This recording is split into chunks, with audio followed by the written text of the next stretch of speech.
Ayan ang ating itab. Ang dami pala dito sa ilalim. Hindi ko alam na kuwan din. Ang dami palang bunga.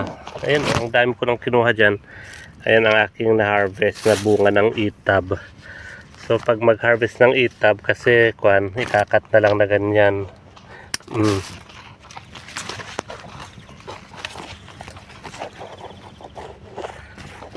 Gagamit ka na lang ng gunting. Kasi nakatago sila.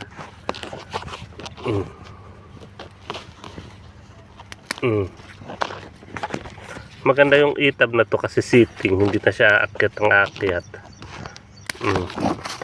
And then i-collect mo na lang pag nahulog sila. Ayan, di ba? Ayan na. Di ba marami? Di ba?